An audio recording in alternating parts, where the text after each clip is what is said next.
Welcome back to Ladies of Another View. I'm back. And our next guest is Donna Jackson. She is she's with the Project 21, and that is founded 25 years ago for conservative Black leadership who are for entrepreneurship and conservative values. And they were founded as part of the National Center for Public Policy Research. Welcome to the show, Donna. Oh, thank you for having me. It's a pleasure.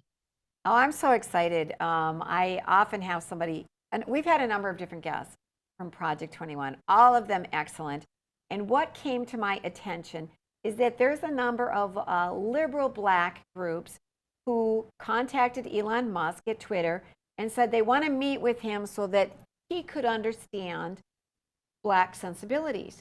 So Project 21, who represent Black conservative viewpoints, they contacted him, wrote him a letter, and they said, well, we would like to meet with you because we have another viewpoint that we would like you to understand. Did I explain that correctly? Absolutely. There's one of the biggest problems is that you have these Black leaders who claim to represent all of the entire minority viewpoint.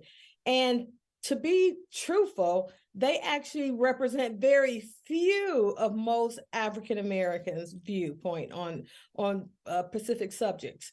And they operate more as an arm of the liberal left that creates an agenda for Black people that we never asked for. And what's so damaging is that most of these policies and agendas that they create actually harms the African American community. So what they want to do is to silence and censor anyone whose viewpoint is different than what the agenda that the left has decided that Black people need. One of the things that I hear from more than anything is from Black liberals who feel dehumanized by the fact that they say that we are too stupid to get an ID card. They also hate the fact that every time they express an opinion about voter integrity in their community, because this is not something new, it's just something that's new to the American public as a whole. It's always happened in African American communities. They don't like the fact that people don't realize that this has been happening to them forever. And so they want their viewpoints known.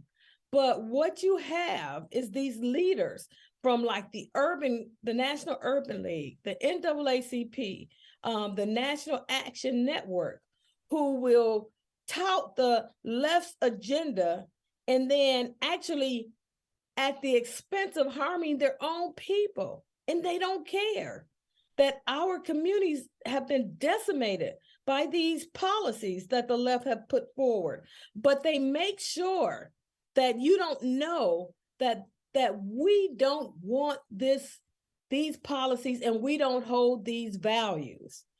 And so I've been surprised. One of the things I've been surprised more than anything is that Black liberals say to me that they're censored more than anyone. And the truth is they are, because they can't say that they're against abortion. They can't say that we don't believe in these pronouns, that a husband and a marriage is between a male and a female. They can't say that.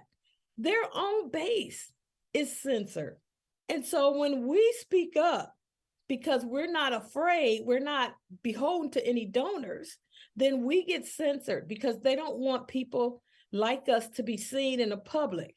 So that people have the courage, especially minorities, have the courage to pull away from the left, move to the right, where the policies are more in line with their values. Amen. Yeah. Yeah, I mean, what just listening to you is you've left us speechless, actually, Donna, because I just can only imagine what it feels like, and because I have a mixed race family, and I think I'm very well aware that there's different viewpoints, and I think what a slap in the face for some organization to say, we're talking for all of you, we speak for you, as if you're not a lot of independent people with your own opinions, and you get ignored. So supposedly the left, they're always touting, oh, a black woman. We want a black woman for the Supreme Court. But why do they ignore the black women who are successful if they happen to be conservative? You get ignored. No, not only do we get ignored, we get vilified on in a degrading, disgusting way. You know, these people will say there's more white supremacy or more hate speech out there, but then those same people will dress up in a gorilla mask and throw bananas at us or call us Uncle Toms or the N-word. I mean, I've been called everything and then some stuff that I could never say on this show. And that's the experience of most African Americans that have the courage to speak up. We're not even allowed to say that, you know, these climate change policies you keep putting forward, they're actually causing us poverty, pushing us further into poverty, that we have to choose between feeding our family and having a meal or paying our electric bill. And they will silence us and say, well, you don't know what's best for you. And they're using tools like critical race theory to make people think that we can't understand, you know, logical thinking, the Constitution, analytical and scientific method. And so because of it, they've been able to put these policies forward that say that in order for us to be able to fit into any position, it has to be carved out because we can't on our own merit stand up and be competitive. And that's more degrading. I mean, there's no difference apart from the color of my skin from me and anyone else. It's like saying that anyone that wears blue jeans is not capable of doing math, but that's exactly what they say. That we're too stupid even to do that. You know, and it's crazy. But what they've been able to do is, if you think of it more like someone who wanted to take over someone's property and they have to have them declared unfit, that's what they've done to a whole race of people. They've declared the Black community is unfit to make decisions for themselves because we are not competent, we can't read, we can't compete, we can't sit still and listen to directions, we can't take tests, and therefore they can take control of our entire community and then create regulations based upon that control that they have over us. And that's what they're doing with these methods. It's not because they care about us. It's not because they're trying to help us. It's because in the name of African Americans, they can control not only our community, but then they can blackmail you from having an objection to what's happening to your community. Yeah, they really are controlling everybody, aren't they? They're definitely gaslighting because they're controlling white people because we can't say anything. And then they're controlling Black people because they're telling you what you're supposed to say. And I thought, oh my gosh, I've never heard so much racism as I have from the left, because there was a conservative Black person that had spoke about something. And then the left said, well, he has a black face, but he speaks with a white tongue. Like, come on, give me a break. You know, I want to point out too that you have a career in accounting, but you also worked on the campaigns for Governor Mike Huckabee, Senator Tim Hutchinson, and Representative now Governor Asa Hutchinson. So you have worked in the conservative political movements, campaigns. I mean, you have a mind of your own. So when we come back, I want to talk, you have actually given testimony before a judicial committee on reparations. So I want to hear what you have to say about that when we come back. Don't go away. At Service Basin Transportation, just give us a call to arrange transportation within our 7-county ridership. We serve a large area, including many towns, in the Magic City or even to the capital city, Bismarck. Door-to-door service for less cost of an Uber, Lyft, or taxi. For shopping, for dining, for doctor's appointments, for visiting. It's Minot's most convenient way to travel to Bismarck, within Minot, or anywhere within our 7-county region. Service Basin Transportation. Finish Line Automotive Addictions is the place to get any accessory for your vehicle. This winter, protect your truck and everything in it with a new toolbox, custom bed cap, or tonneau cover. Come see us for custom fit floor mats, Nerf bars, and mud flaps. Finish Line has the latest remote start tech with miles of range or smartphone access from anywhere. Let Finish Line Automotive Addictions get you ready for winter at 1824 East Main in Bismarck. Bottineau County is highlighted by Bottineau, Lake Metagoshi, the Turtle Mountain area, and the beautiful International Peace Gardens. Summertime offers an abundance of outdoor activities, including water sports, canoeing, biking along beautiful trails in the state park, and much more. Downhill skiing, snowboarding, and snow tubing are also available at the Bottineau Winter Park. The mountain facility offers a variety of trails so that beginners to experts can have a blast down the slopes. No matter which route you choose to get to Bottineau County, enjoy the drive and expect a warm welcome awaiting when you arrive. Bottineau County. Let's go. This family-owned business specializes in installation and service for commercial storefronts, automated entry solutions, mirrors, and residential repair in central and western North Dakota. In the industry since 1976, Tom and the team at Superior Glass have the experience you require for your residential and commercial glass needs. For more information, call us today at 701-258-5600 or visit us at 3323 East Broadway in Bismarck. Superior Glass, where you get superior service for less. I'm a migraine sufferer my whole life. It got so bad that my health suffered, everything suffered. I had a connection with Kara, and I felt like she was the only person I connected with. We really believe that the body is inherently smart and can fix itself if you give it the right tools to be successful. At 180 Health Solutions, we're striving to become the place where people go to get healthy. What makes me the happiest? The quality of life that they've given me. The Wall of Honor pays tribute to local individuals from across the state of North Dakota. On digital indoor billboards, these heroes of the past and present are prominently featured with a photo, name, and their branch of service. Our funding is made possible by donations and advertisers like you. As a veteran and as a board member, I couldn't think of a better way to help remember the service and sacrifice than celebrating and supporting the Wall of Honor.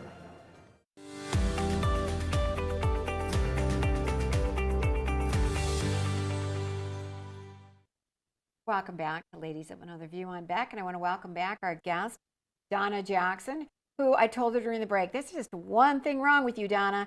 You don't live in Bismarck, and I want you to be sitting right here with us and part of our team. I love what you're doing. So Donna is a member of Project 21, which is for conservative Black leaders, and it's part of the National Center of Public Policy Research. And if you go to the nationalcenter.org, the website is at the bottom of the screen, you can learn more about them. And we wanted to move into the topic of reparation for slavery because Donna has testified before a judicial committee before. And now California has a task force. They're planning to move ahead and offer reparations to, I guess, relatives descended from Black slaves. What do you have to say about that, Donna? I mean, it's kind of ironic that California was a non-slave state, but they're talking about reparations. That's number one. Number two, only 6% of the population in California is actually African American. The third thing is, I think that people forget when they're looking at reparations about what the definition is. The reparations say you pay money or you help people that's been wronged in their lives. I mean, we have reparations if you look at all the affirmative action programs. We have housing credits. We have transfer programs. We have all kinds of programs and special treatment for minorities. But here's the real problem is that none of these programs help. It's too many programs, if you ask me, because what you've told people is they're not responsible for their lives. They're not responsible. They're not ambitious. You take away their success and their ability to produce for themselves. And that's what you see in our communities. Why should people who have never been slaves get a payment from people who have never owned slaves? And when you realize in this country, 40% of the white Americans here today just got here. They weren't even here during slavery. And even during slavery, only 25% of the slave states had slavery. That's like you apologizing for an experience that somebody had at Walmart's and you don't own Walmart's. The truth of the matter is this. When you look at people like Henry Ford, you look at Mark Zuckerberg, any of these people in there, whether they're liberal or conservative, doesn't matter. All of their wealth was made in their generation, which means that there's nothing that's holding any individual back in this country from being able to create wealth. But creating this whole generation of victims who think I'm not going to do anything productive with my life because I am angry because someone told me or passed down the fact that people based upon the color of their skin owe me a responsibility. That is wrong. I mean, that's like saying if my grandfather committed a murder, they're going to put me in jail, and that's not right. We as Black Americans need to take responsibility for our own success. The problems in our community are our fault. We need to take responsibility for our kids in raising them correctly. We need to instill in them that the only thing that matters is what you think about yourself and put high self-esteem in them and not blame other people. Because as long as we're looking at someone else, that means we're not using the talents that we have. And, you know, too many of our talents are buried. We could have the ability to create industry, but we don't because we're mad and we're full of unforgiveness. And that is wrong, irregardless of what you think. Reparations will never heal, will never, because it's never going to be enough. You're always going to be sitting down there asking for more and more because you didn't earn it. You're not entitled to it. And people should not pay it. Yep. And you look at that victim mentality that just seems to be out there so much, and for grandparents, great-grandparents, they want to live in that victim mentality. And I mean, we're kind of forgetting that hard work that's high rewards. Hard work gives you rewards, but when you're just given things and you don't have to work for it, you don't appreciate it. And that's kind of where we're at. You give, and they take, but they never really move on to that next level. Well, you know, one of the things that I tell African Americans, and I say this a lot, you know, we're the most churched. We're blessed and highly favored, blessed by God. We're running up and down the aisles. We're worshiping God. We're talking about how much, you know, we love him. We're highly favored. On Sunday, on Monday, we're oppressed by Todd. Now, you either have to believe the God that you claim that you say you believe, or you don't. Because the truth of the matter is God that gives us the power to get wealth. And it's more about your personal responsibility. We were the only group of people that turned over the raising of our children to the government. That's why we haven't been successful. And we're the only ones, and until we do that, until we take responsibility for our communities, we will never be prosperous, no matter how much money you put in. You know, I teach a seminar called It's Time to PR. So in running, that means a personal record. But what it really is it's time for personal responsibility. I do not believe in being a victim. You should only live with a victor mentality. And I do believe that comes from God. But happiness and success is something only you can create from within. When you look in the mirror, that happiness has to come from here. And when you're not enough, God fills in the rest. And a check isn't going to make you happy. Somebody telling you, oh, yes, you can get into college without working isn't going to make you happy. I mean, our country was founded on people coming from nothing, or people that were handed bad cards being able to work hard enough to build the future that they want. You know, it shouldn't be given to anybody. We all have to work. And at the end of the day, you will reap what you sow. And I truly believe in that. And faith will always go rewarded. You know, I want to mention, because a lot of people don't know April. She grew up in the projects. She has come from some pretty tough beginnings. She was an abuse victim. She was an addict. She used to weigh 100 pounds more. Now she's a marathoner. So she really is living that positive outlook. So, yeah, I just love everything you're saying. Yeah, me too. If you give someone money, if you give somebody a check that doesn't know the responsibility of how to manage, they'll be poor the next year. They'll be poor the next day. That giving someone money doesn't create responsibility in them, and that comes from earning. That you know what I loved? Taking control of your life. Because we're running out of time, I just want to say, you know who I loved was Martin Luther King. There was a time of prejudice that we needed to clear the way, that we needed to give equal opportunity. And I felt like our country had come such a long way, and we're moving in such a good direction. And it seems like in the last decade, we've taken a big step backwards. I mean, we only have 30 seconds, but what do you say?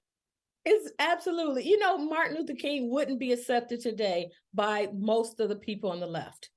Good point. Excellent point. Donna, we have to have you back. Since we can't have you in one of the chairs here, we're just going to keep having you coming back. So thank you for joining us today. Thank you so much for having me.